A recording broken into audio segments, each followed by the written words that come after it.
Ladies and gentlemen, we are about to dive into a powerful, powerful interview with Brad Kenny. This guy is going to teach you, especially if you're a woman, to remember who you are, to remember your worth, your value, and to really create the man of your dreams in your life. And just in general, if you want to amp up, spice up your romantic life, dude or woman, stay tuned. Before we dive into that, I want to say thank you for tuning in, for choosing to be and become your greatest possible self, and just taking one step at a time. I appreciate you being here and being on the journey with us.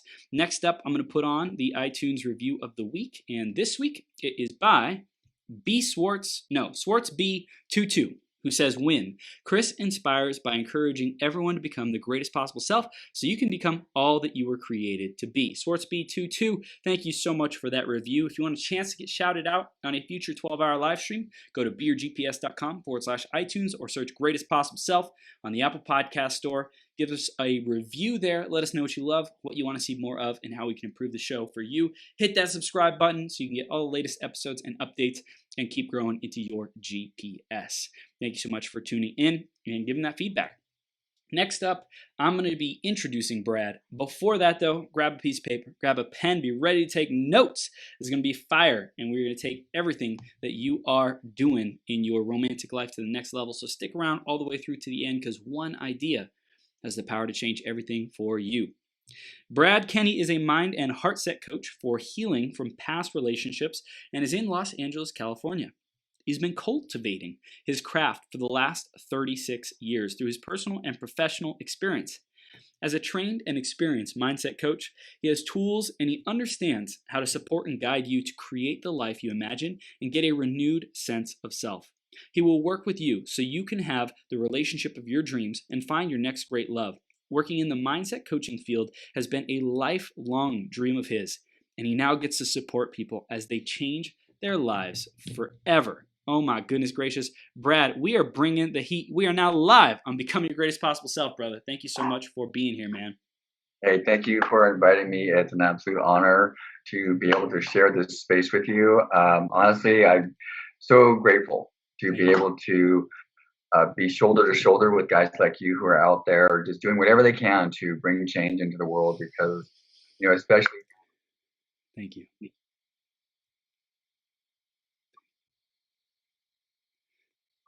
Thank you, brother. Hey, your headphone, I think the sound stopped coming through. I don't know if it's on. I don't think it's just on my end. Let's test that. Can't hear anything yet. Test that. Testing. Nothing yet. We are getting Brad's sound back online. Nope, can't hear you. I see your lips moving. Oh, wait, I hear you. Wait. No, I thought I heard something. I swear I did hear something.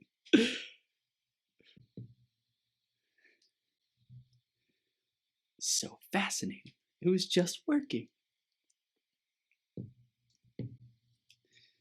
All right. So Brad is getting his audio fixed. Before that, I just want you to check in and ask yourself, how is your romantic life going? How are your relationships going? Do you feel like they are on fire?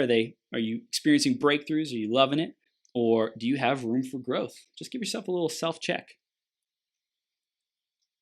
And this is, it's so important to really recognize what are the patterns that are going on in our life.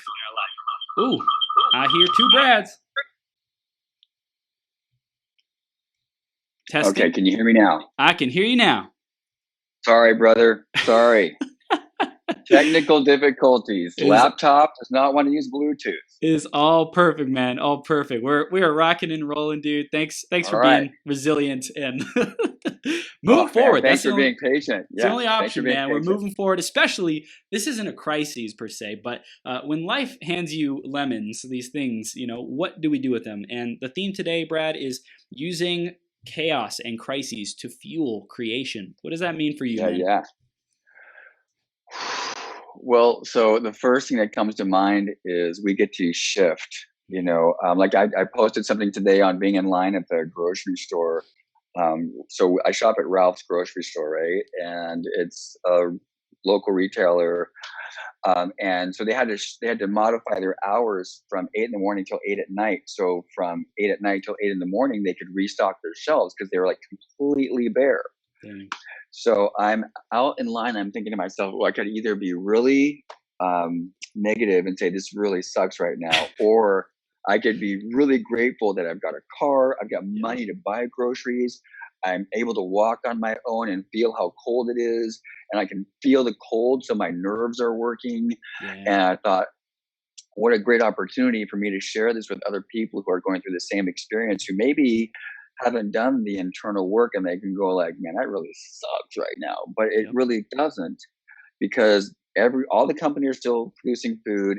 People are still delivering food, so we get to create a new mindset on how we can look at something versus think that it's really sucks. I'm super scared right now, and just really take a look at what this creates. So I get to start talking with people in line that I didn't know before. Like I met a very nice young lady named Alex, and she works from home. Yeah. And she's like, whatever, man, I'm just here to get one. And of course, she ends up getting 10 as we pass each other like 3 times in the store, right? So that's being coming back to laser is just being able to create a new mindset and looking at something in a different way instead of going like and falling into that fear mindset. Yeah. Yeah, dude, I love it. I love it, Brad. We're all about like really transforming what is into what it best serves us. What is the highest and best Right. good? And I love hearing what you're saying, man. Tell us a little bit more about the coaching that you're doing, empowering people with their relationships and healing from past relationships that may not have been so great. Tell us a little bit more, man. So great question. So the work that I do is really working on how people view themselves, Mm, because a lot of times people go into relationships thinking that this person is going to help them to feel happy or better or whole. And the thing that I remind people, especially women, is that they're already whole. yep. They're not broken. They don't need to be fixed. There's nothing wrong with them. They were Mm, born a magnificent, beautiful creature, and that's who they still are. that's right. And a lot of times we get socialized and programmed into thinking that we're not. Mm, And this is both men and women. As we grow up, our parents tell us, "Don't do this, don't do that, and do this and do that." And then mm, society, repeats that message. And then we go to school, and you're supposed to go to school, and you're supposed to get good grades, and you're supposed to behave, and you're supposed to follow this, stay inside the lines, and color inside the lines. mm-hmm. And it starts to really crush that individual that we are. And when we want to express ourselves and we start to express ourselves in ways that are maybe different than most people, and then somebody puts the quash on that, and then we start thinking, oh, that's bad, I'm a bad person for wanting to be that way. Mm, And you start heading into your personal and romantic relationships thinking, well, I'm a bad person, I hope they accept me. And so what happens is you start having this vibration, this energy of, I'm a bad person, I'm broken, I mm, hope somebody loves me, or I mm, hope they accept me, or if I behave this way, then I'll be accepted. Right. And so yeah. you start attracting that same type of energy because we're magnetic in that way. You start attracting people that bring us that message. But what that message actually is a lesson to learn to break free from that. Mm, So, for example, I like to use myself as an example because I think that it's really powerful to have someone see that it's possible to break free from old mindset and old patterns and old messages. So, for example, anyone can easily find this information. So this is not news, but I grew up in a very abusive house. mm, My mom was very abundant in her deliberate attempts to redefine me as a person, as a child. mm. And I'm just putting it in a very nice way. Abundance. I love it. um, I did not grow up trusting love from a woman like at Yeah. all.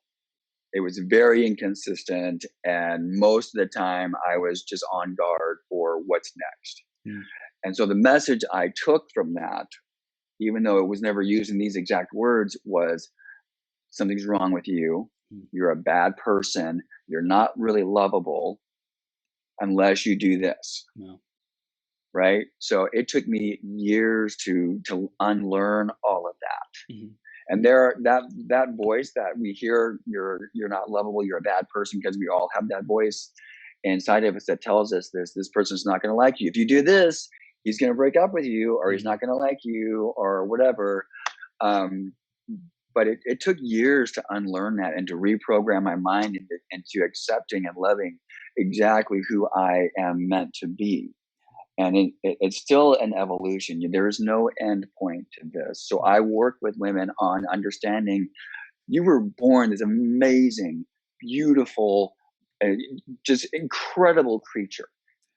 And you got delivered a message. It's not your fault, because it was repeated so many times that you can't help but accept it as truth. And so as we grow older and we start giving ourselves different messages, like, for example, I just shared an article on Facebook that words can actually change our DNA. Yep. If you hear like mantras and positive affirmations, you can actually change your DNA. Like Dr. Joe Dispenza got hit by a car while riding his bicycle, broke his back, I think, in 6 places, right? Told he would never walk again. And he said, well, fuck that. Yep. Okay. So, yeah, ask for forgiveness later, right? So he, in the hospital, began his meditation, and on a quantum level started visualizing his back completely healed, and in 6 months walked out of that hospital. Boom. So just on that scale, if you can change your DNA and heal your broken back, imagine what you can do to yourself with self affirmations and positive affirmations and meditation to change just even your thoughts, because our thoughts have power. And I do everything I can. I'll cut this quick after this, to share with my clients that the way that we talk with ourselves, even when we say we're joking, it's really, your brain doesn't know that you're joking. Nope. So if you say I'm fat, or like, did this make me look fat, or things like that, those are powerful, powerful words. Yep. So that's what I do. I work on the mindset and the heart set for women to understand that they don't have to settle.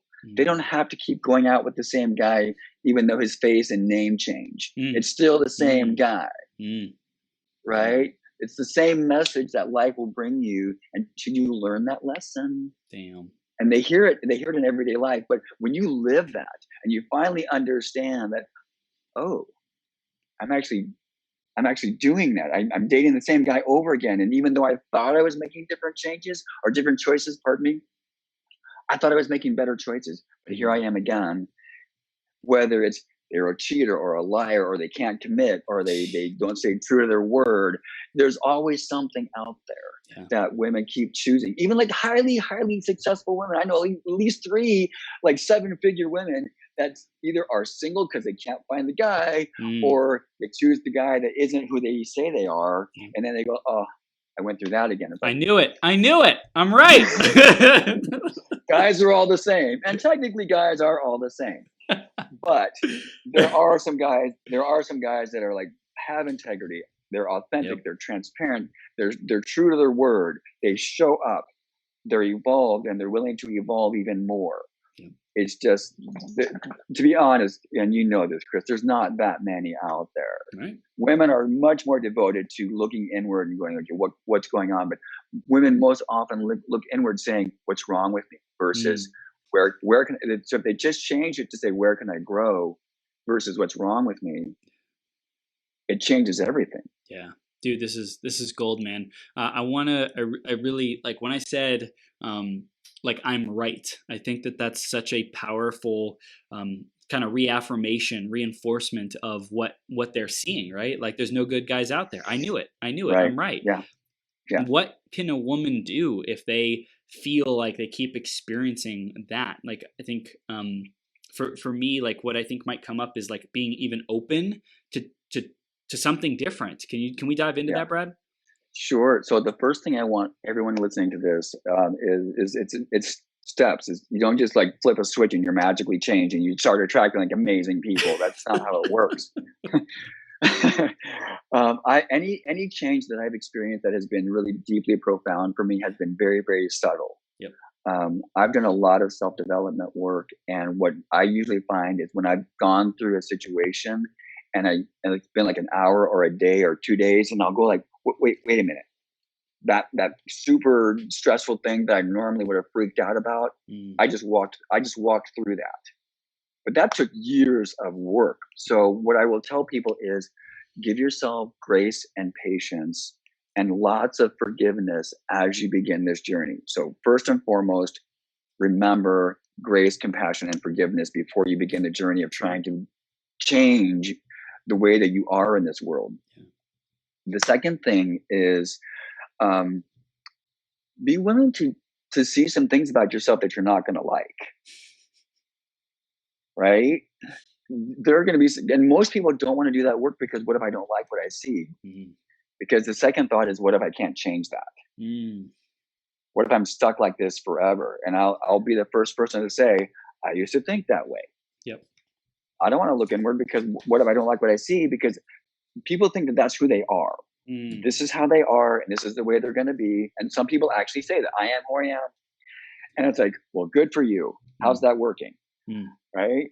But so when you start to take a look inward, just look at it as information. It's not good or bad. We've been cultured and socialized and programmed to put a label of good or bad on something. Yep. And it's not good or bad. It's just information. So for example, girls that like to go out with bad boys, that's not good or bad. It's just a preference right now. Sure. It's edgy, it's uncertain. It fills them with that little bit of anxiety, which they associate with the intense feelings of love. Magic, yeah. That's not, that uncertainty. Ooh, does he like me? Does he not? Yeah. And okay, awesome for a little while.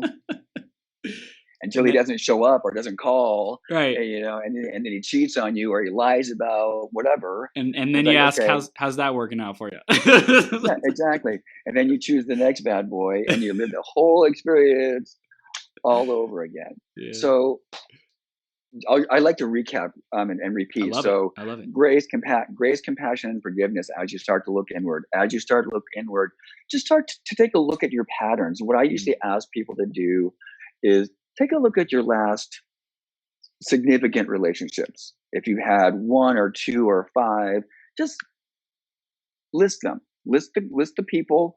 List the qualities that they have. List your overall experience with them on a scale of 1 to 10, with 1 being really shitty and 10 being super amazing. I may never have that experience again.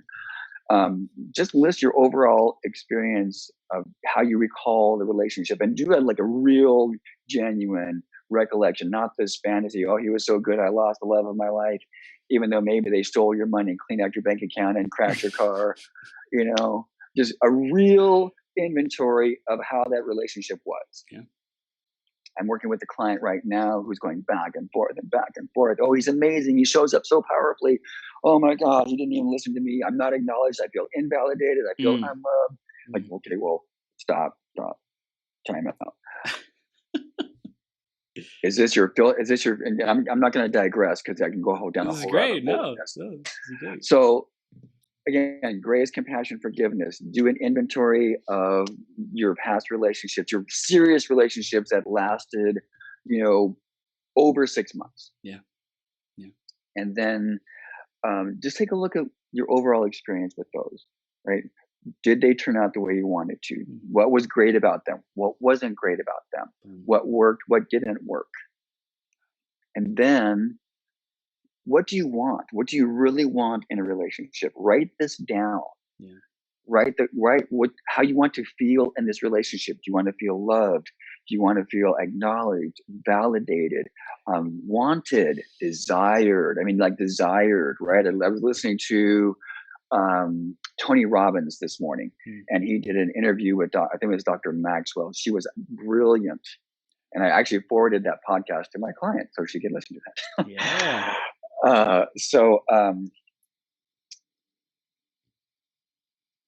Okay, this happens every once in a while. I lost my train of thought. So we were talking about inventory and relationships, and Tony, yes, writing down what you want. Right. Yes. So writing down what you want and be specific. How do you want to feel? Loved, validated, wanted, desired, heard, all these things that, most women really want. Guys can like, hey, if you hold my hand, we go out to dinner, we go out to a movie, we have sex, and that I'm good.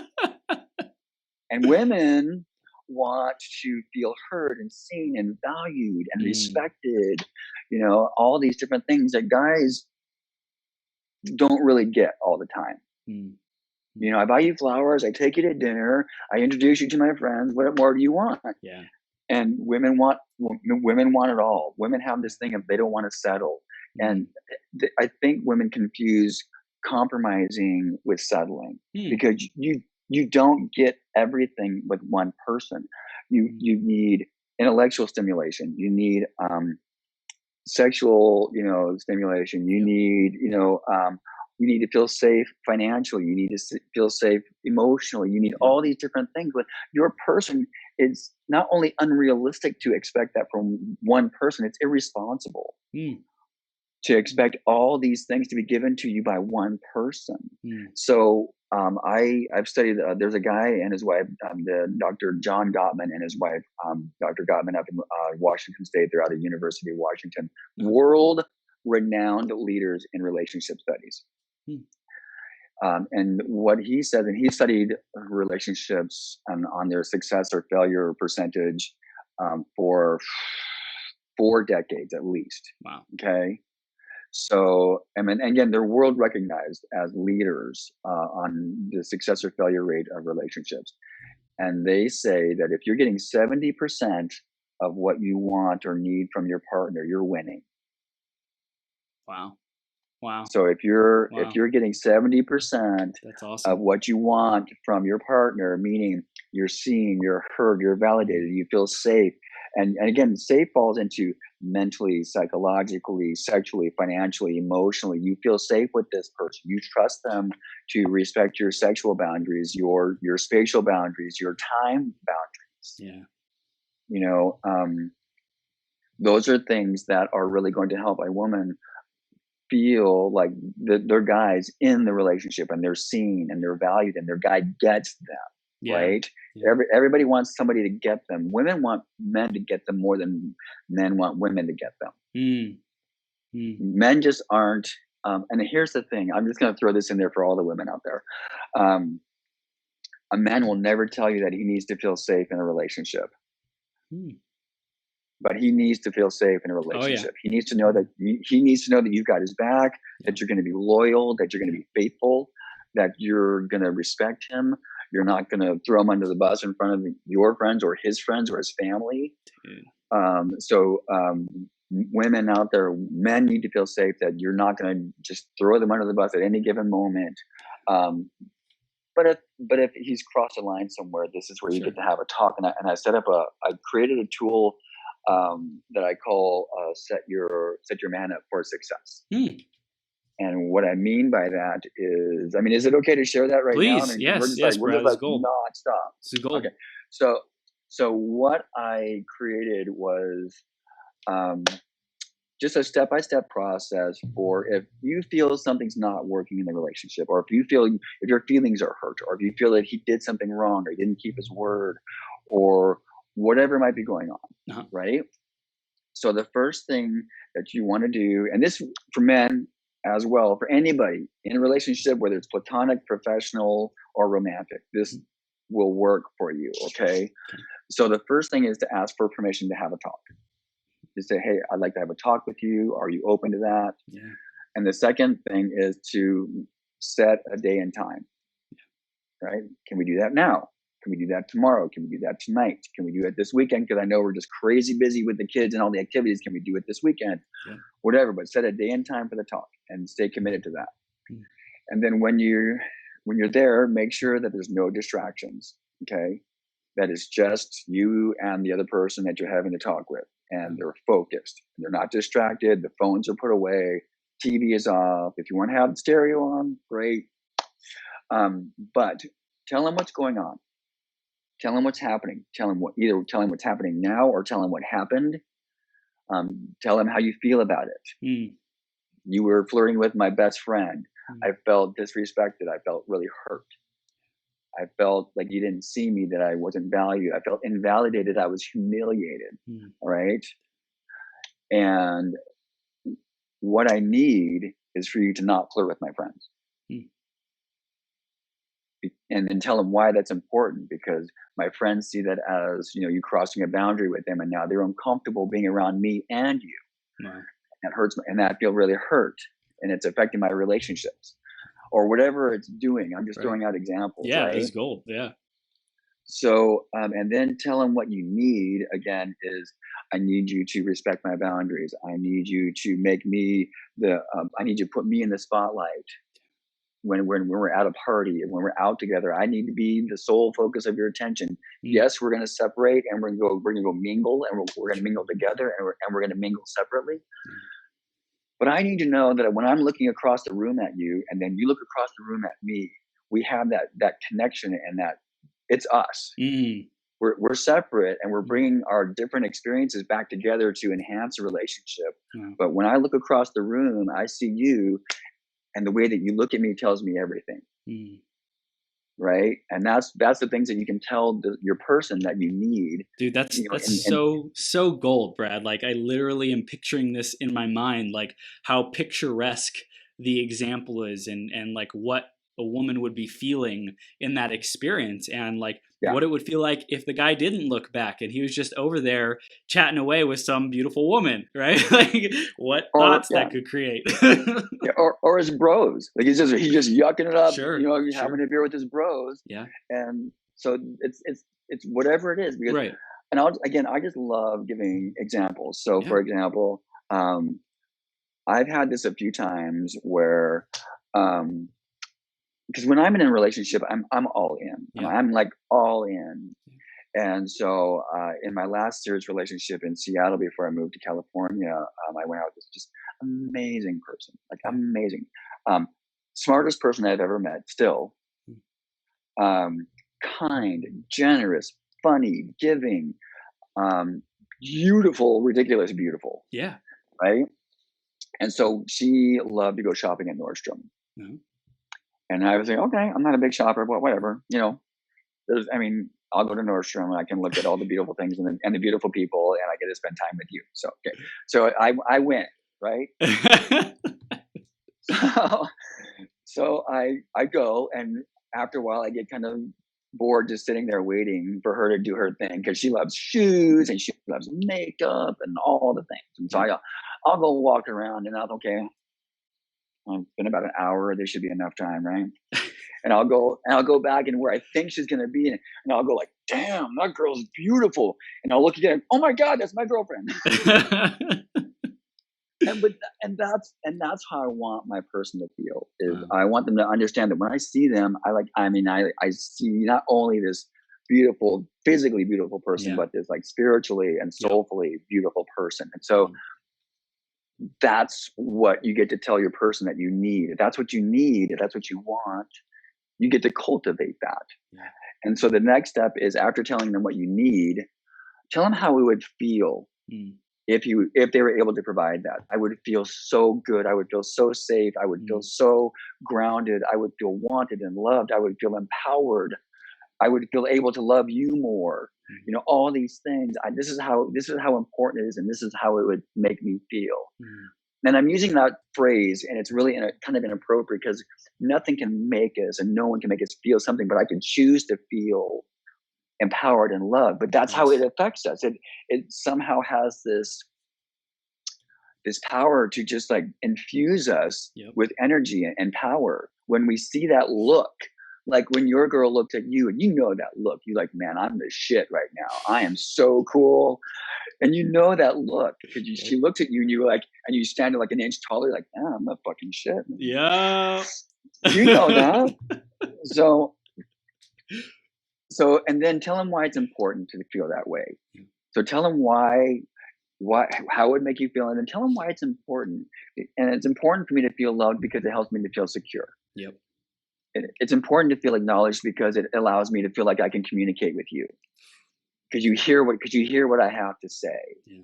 And I know that you're listening, right? Because of your responses and your questions, I know that you're listening. So I feel acknowledged, and I feel validated, and I feel heard, and I feel safe, and I feel grounded, and I feel connected. I feel connected with you, right? And that's why it's important for this to happen for me with you. And then ask them, can you do this for me? Can you provide these things for me? Can you not flirt with my friends? Can you not spend so much time with your bros? Mm. Right? Yeah. Those are the things. And then ask them, can you provide those for me? Mm. And then based on their response, you can choose, okay, he said yes, great. And if he says no, that's a whole different response. That might be for a whole other conversation. And then make sure and say thank you. Mm. Thank you for having this conversation with me. And what do you need from me? Yeah. Because it's not all about you. Mm-hmm. It's a partnership. It's what do you need from me, because I'm in it for you as well. Yep. Yep. So those are the things, and I'm That's happy huge. to send that to you. Yeah. And I'm happy if anybody wants it, just let me know. I will send them it's a simple PDF, but I can send to you that has these simple steps on how to set your person up for success. And that's what it's called. Set your person up for success. Dude. And it's just a great way to follow these steps, and it works. Communication gold, relationship gold, man. I love like everything that I'm hearing. I would say I'm super blessed and super grateful to have a powerful relationship with another powerhouse woman, and not everyone wants their person to be like driven and successful and, powerful and a leader. I think for a lot of people who are tuning in though, we want that partner in co-creation and someone who's Absolutely. competent, someone who's effective Yeah. at whatever it is that they want to do, or at least on the journey. They're like, I'm Yeah. working at being the best version of myself. And that could look like baking. And I love to bake. I love to be a homemaker. I love to be a mom, like I'm a killer mom, like that could be Yeah. it. It also could be, a man who just wants to work with tools and be a great, handyman. Like that's the thing the man wants to do, or, anywhere in between. And I think it's super important that we find someone who's excited to be growing on that journey. And when there's the excitement, when there's the pull of the direction, then there's a willingness to learn the communication skills so that we can thrive and both get to our place together. But it really takes being able to communicate who we are, what's important to us, what matters, and then where we're going. Does that line up? Are our values the same? And okay, now let's go travel, let's go to adventure together. And as things come up, how do we respond? How do we handle those situations? Yeah, absolutely. Yeah.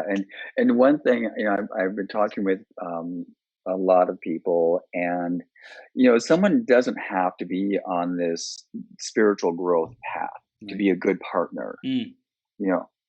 I think that there are some people that are just naturally inclined to know how to be in partnership with somebody. Mm. I did not receive good examples of what a great partnership looks like in relationship. But there are some people that do. So there's a book that I read that changed everything for me in how I saw myself show up in relationships, romantic relationships, right? And it's called Attached. And the new science of adult attachment in relationships: how to find and keep love. Wow. And what it talks about is different attachment styles that people have. And there's the anxious, there's the secure, and there's the avoidant. And then there's a kind of a fourth one where it's a combination of anxious and avoidant. And it's a very small percentage of people that fall into that. But I have what is called the anxious attachment style. And people that have that have an upbringing where love was very inconsistent. Like for me, there was a lot of emotional, physical, and verbal abuse from my mom. And don't get me wrong, people, my mom was also very, very amazing. She just happened to be very inconsistent. As we got older, we reconciled and had an amazing relationship, but in the very formative years, not so amazing. So, but that contributes to not having any kind of secure foundation. And so you're always waiting for the shoe to drop. You're always waiting for the person to break up with you, or cheat on you, or lie to you, or do something that proves that you're not worthy of being loved. That's the anxious And attachment style. that's the anxious attachment style.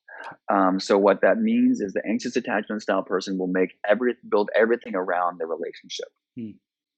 Everything revolves around the relationship, their schedule, their job, a lot of different things will be focused on how do I fit everything around this relationship Wow. versus how do I incorporate the relationship into my life and see if Yeah. it works. So Yeah. it's a little bit reversed, right? Um, and you can work your way through that. It's taken me a long time and a lot of work, like really, really laser focused work Yep.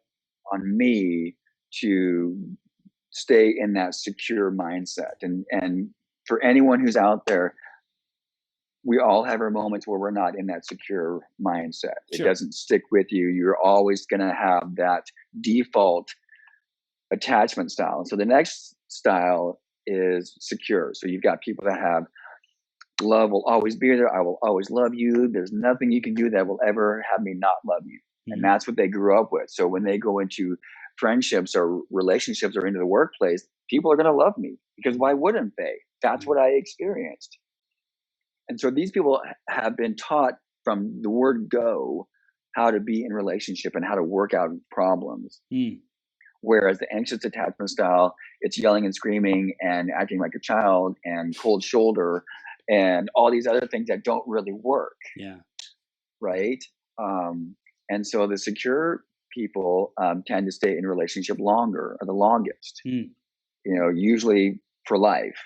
And not always, but usually. Yeah. And then you have the avoidant people, and those people grew up. So they typically turn out this way for one of two reasons. One is their parents were very indifferent, not a lot of affection shown. So children are seen, not heard, right? Mm-hmm. And and so any sort of display of intimacy, whether it's emotional or physical, is very difficult for them to process. Yeah. So they may use sex as a way to avoid emotional intimacy, or they may not want to have any kind of physical intimacy either. And that happens either because of the way their parents were, or they had a really traumatic breakup. So they don't want to expose themselves to that again. Mm. And I So actually it's like experienced that. don't get too close to someone so that like they Yeah. just sleep around and like, for example, that's one example. Like the women who That's sleep That's around, it's one. like, well, I'm just Yeah. going to be physically intimate, but not actually Yeah. spiritually, emotionally, mentally intimate. Yeah. Absolutely. Yeah. So it's an avoidant way. They don't have to worry about the emotional intimacy and being vulnerable Yep. emotionally and spiritually again. Yeah. So that's a safe place for them. So my last serious relationship in California was with a woman who had a horrible breakup with this guy for a long time, and he ended up cheating and then leaving the person I was dating for another person and then having a child with them. And so the life that she thought she was going to be living, he ended up living with somebody else. Wow. And she was, I mean, again, she's an amazing person, funny, smart, driven, very successful, beautiful, all the things, just really wrapped up in the I can't ever be hurt ever again blanket, and always throwing out something to keep me at a distance. Like you're as long as you want to stay out there, you're good. I'm over here, you're over there. We can have physical intimacy, and that's awesome. But we're not going to go into the emotional intimacy very far. I'll go this far with you, but that's about it. And I eventually had to acknowledge that she just wasn't ready, and I had to walk away from that. And me being all in, that was a really painful experience for me. Yeah. Because I think I'm pretty fucking amazing. And Own it. Love it. And it was really challenging for me to be all in and want to give absolutely everything, and this person not be there.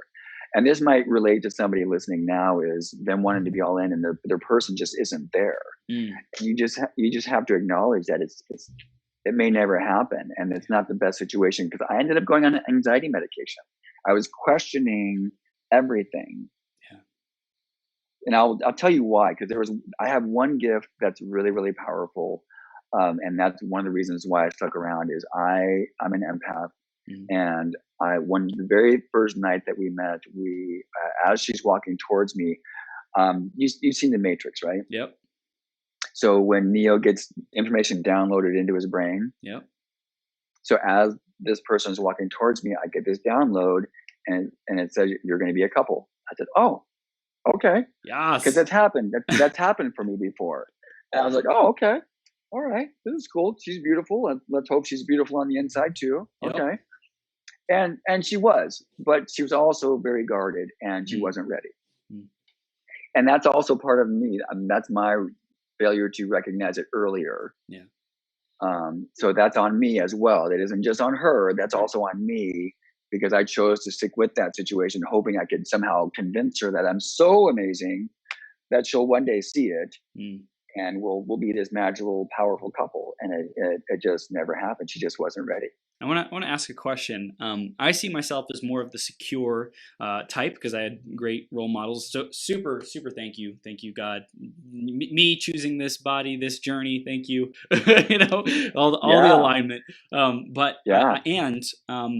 I feel like when it comes to relationships with friends and with like clients, people, building business, things like that, I feel afraid of rejection as like a big thing. But with like Petya and with women, I don't know, maybe that was there, but like once I experienced the love and could trust someone, then I just like went super deep. I'm curious, is there attachment styles for both romantic relationships as well as like casual friendships and things like that? Well, I would first ask you, so number one, how is your relationship with your mom? It's great. It's great. Super great. Right. Has it always been great? Yeah, she's always been an angel. Always Okay. loved me. Okay. And what about with your dad? Has it always been great? It's I know he's always loved me. It's been a little bit more rocky and just like more intense emotions. Sometimes being afraid of him and his strength, his size, things like that. Okay. Right. Okay. And so, do you find that your platonic relationships that you're afraid of rejection are with men or with women? Definitely more so men. Definitely more men. Yeah. Okay. So I'm going to share with you that and this I've written I've co-authored a book that talks about my journey, and I've been interviewed by magazine and other podcasts, and so this is information that's already out there. So I'm going to share with you that when I was 11 and a half, I have four brothers. I'm one of five boys. Wow. And every ounce of boy in every single one of us, it was amazing experience for my mom, I'm sure. And so my parents literally fought every day. Wow. I don't remember a day of not fighting. Wow. Throwing cups and knives and silverware and plates. My dad dodging shit like all the time. Matrix. Yeah, it was.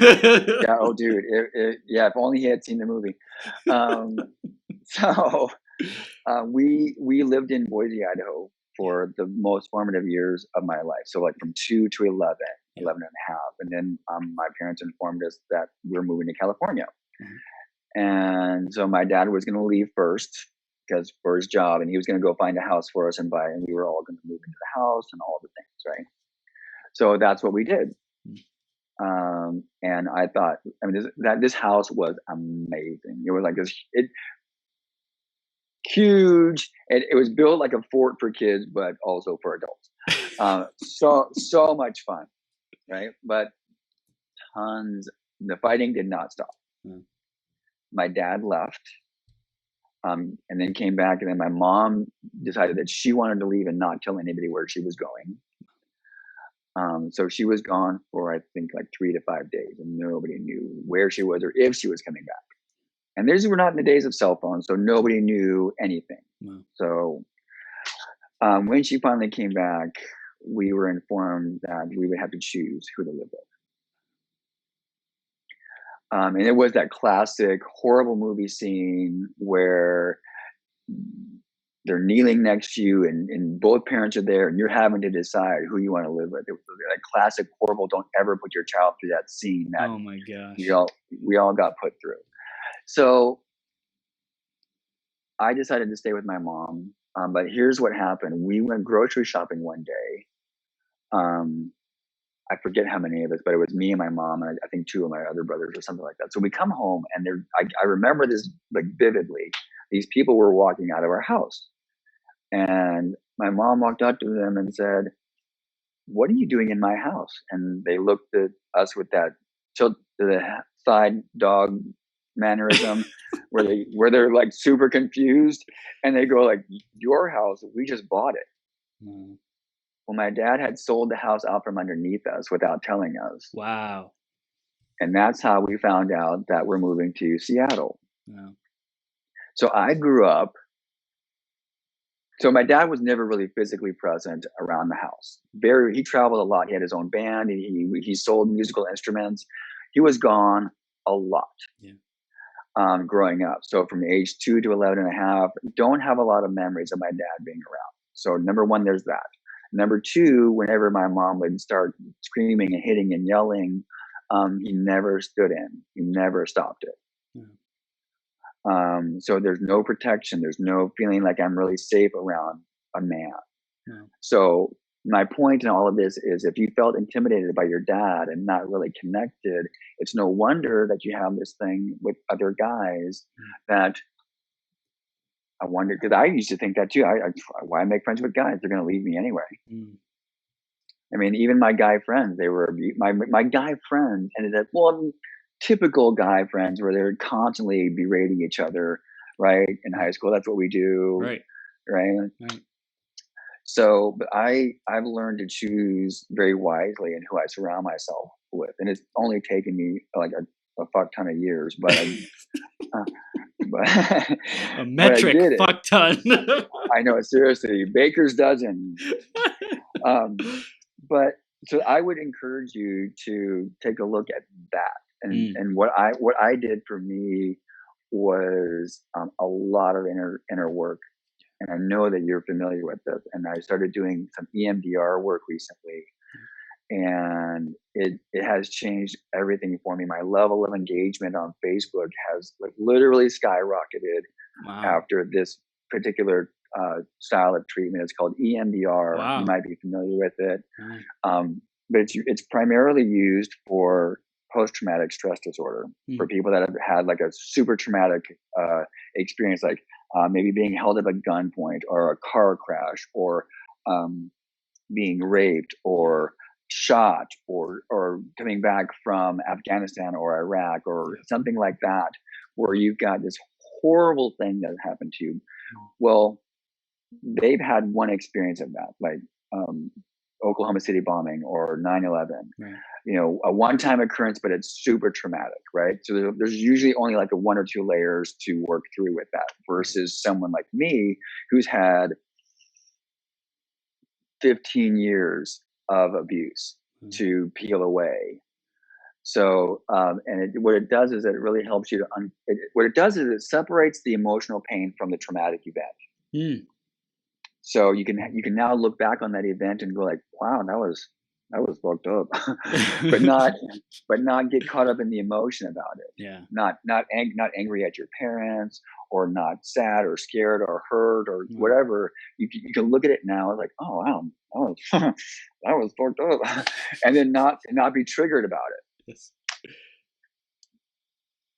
So yeah, Gold. so that's the work that I encourage other people to do. Yeah.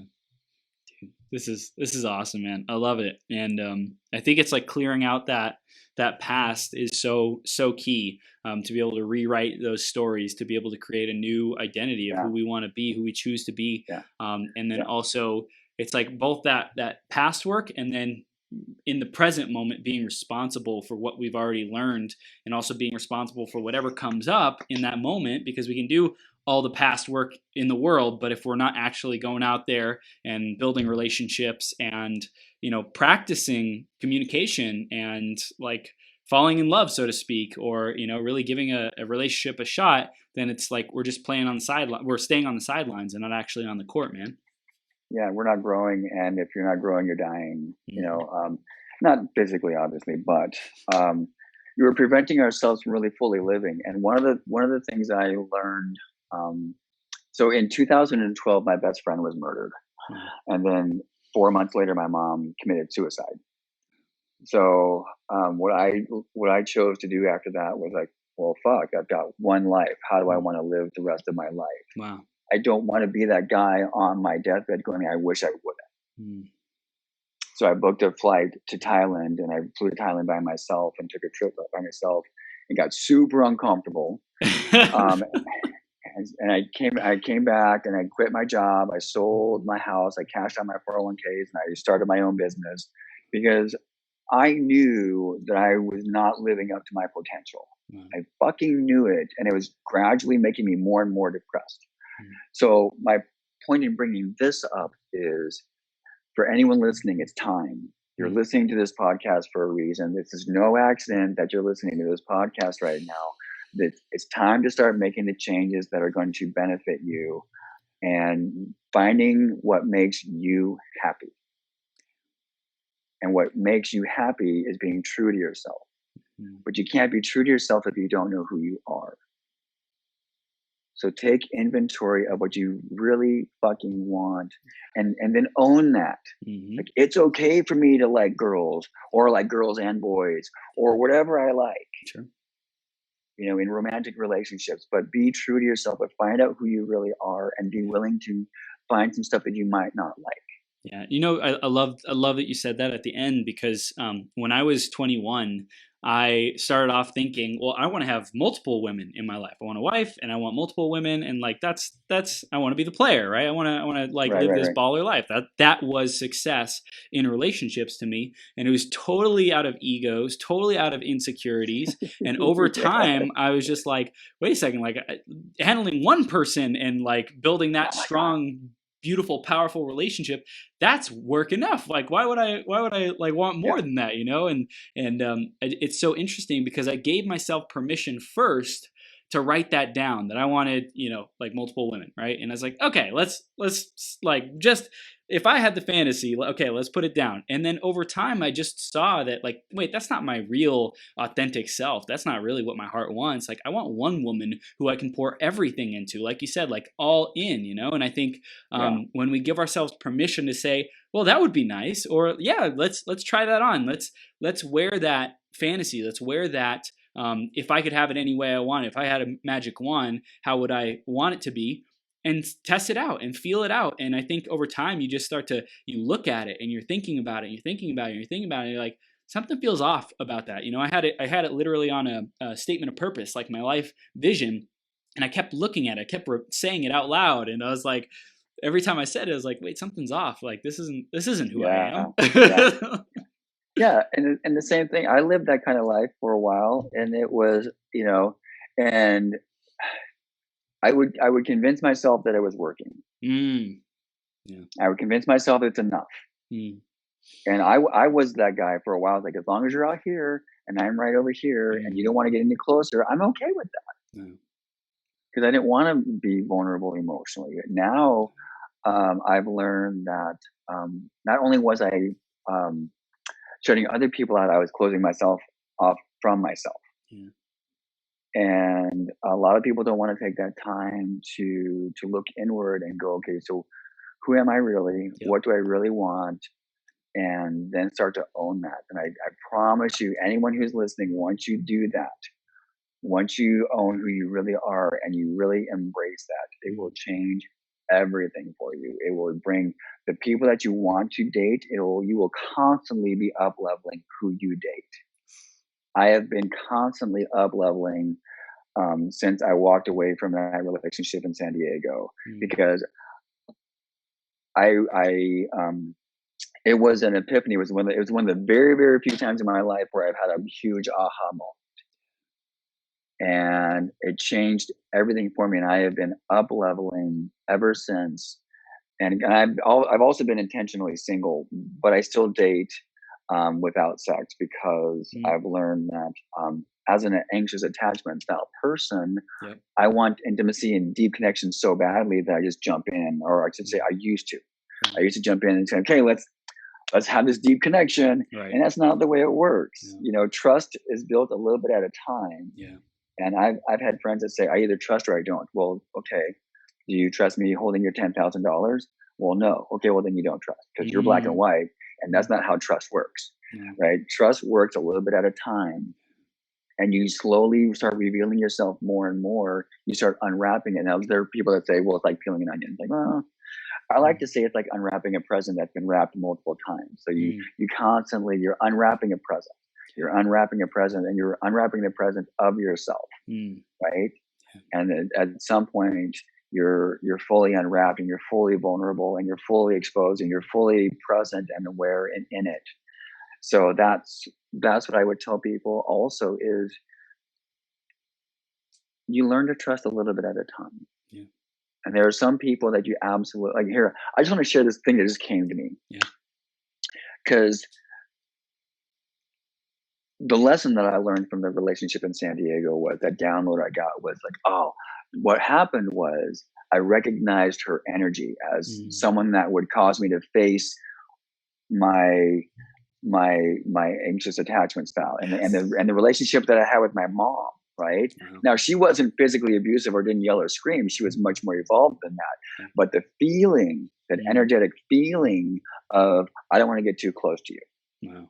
Because my mom and I were not close until I was like 20, 21, 22. Right. But that energetic feeling that, because we're energy, you're energy, I'm energy. We get along because we on the same vibration. Yep. Right? As woo-woo as that sounds, when somebody meets someone and they have that feeling like, oh my God, I know this person. We are so connected. Like we connected like right from the start. Well, what you did is you recognized energy from before. Yep. And if you're a secure person who's had amazing upbringing, I will always love you. Love will always be around. There's nothing you can do that would ever keep me from loving you. You're going to recognize secure energy being around you. Wow. And if you're anxious, you typically get drawn to avoidant people. You don't get attached to anxious people. You get drawn to avoidant people because if you can get them to love you, then you're lovable. If I could get this person who's constantly pushing me away to love me, then I must be lovable. Then I must be worthy of being loved. But that's not the way it works. And you get caught in what is called the anxious avoidant trap. You want to be close, which causes them to want to push away. And you want to be even closer because now you're triggered and you're super anxious because they pushed you away. Like, what's wrong? And then they want to get further away from you. And you go through this vicious cycle, right? So that feeling of knowing somebody, like I've known them all my life, right? Well, you recognize the energy that they bring. So my encouragement, if anyone feels like, oh my God, I've known this person all my life, be very careful with that feeling. Because what you're recognizing is energy that feels the same as what you know and what you've dealt with before. Dude, that's massive. Yeah. And it took me a long time to learn that. So when I get downloads now, I go, awesome. But let's take it slow this time. Yes. Let's see what the lesson is before I dive all in. Wow. And so it's taken me a while, but now I go, okay. Because I was all in. I was in sexually, I was in emotionally, I was in, all the things. And then I would freak out because I go, I don't know this person. Can I really trust them? Are they going to cheat on me? Are they going to lie to me? And like, I'm all these things. And now I can go, okay, I'm attracted to you. You're attracted to me. That's quite obvious. And once I have sex with you, I'm attached. Once I have sex with you, I am bonded with you. And that's energy. You exchange energy and now you're bonded. And for me, being an empath, so now I'm super careful. And so for anyone else who identifies with that, please just be very careful with yourself and just notice that there's so many different rabbit holes we could go down here. So I just want to try and hit some of the major highlights and lessons that I've learned and things that I share with my clients. It's 8:00. So we're there. I was like, are we about to let this rip? I know. I was, how much time do I have? Dude, if you got some solid gold nuggets, bring it home with it, man. Drive it home. All right. So I just want to just recap really quickly. So if you missed everything else, this is what you need to know. If you're going to want to make different changes in who you go out with, look internally. Give yourself patience, grace, and forgiveness. no, compassion, grace, and forgiveness. When you start to look inward, because you're going to find some stuff that you don't like, Yep. and that's okay. It's still who you are. You still get to embrace that as a quality that makes you who you are. Mm-hmm. When you have an issue with somebody, um, typically for your romantic partner, you want to get it resolved in a way that has them feeling like, there's no way if I follow this roadmap that they just gave me, I can't fail. Right. It's a roadmap for setting your partner up for success. So, permission to have the talk, set a day and time for the talk, tell them what happened or what's happening and how you feel about it. Tell them what you need and give examples. I need you to take me out. I need you to make me the spotlight when we're out with your friends. Yeah. Tell them how that would make you feel if he gave that to you. Um, Tell him why it's important to have those feelings about what he's doing. And then ask him, can he provide that for you? And then thank him and then ask him what he needs from you, because it's a partnership. Yeah. And then last thing is, when you meet somebody and you feel like that energy, that excitement that I've known this person all my life, be careful, because if you've chosen poorly before, you're recognizing energy that has been in your life before, and it's being presented to you for a reason, for a lesson to learn of how to never make that same choice ever again. And I'm done. Fire. Dude, Brad, that was gold. And I know we've just scratched the surface, man. We've really just Oh been yeah. talking about like relationships and, self-worth, self-healing, self-identification of who we are, what type of person we are. But I know you got like so much more to give to help someone transform their life and create the reality of their dreams, man. So let's tell our audience, especially the women out there who want to connect with you, how can they do that? How can they take those steps with you, bro? Okay, thank you. So the easiest way is to find me on Facebook. That's where I put almost all of my content out on. And you can find me personally. That's where, honestly, most of the engagement is on my personal page right now. Okay. So just find me, Brad Kenny. And then I'm in Los Angeles, so it's super easy to find me.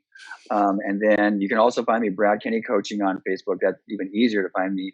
If they want to go to my Facebook page, they can book a free call with me. Boom. I'm happy to do a free call with someone and just kind of dive in real quickly on what's going on for them and what do they want.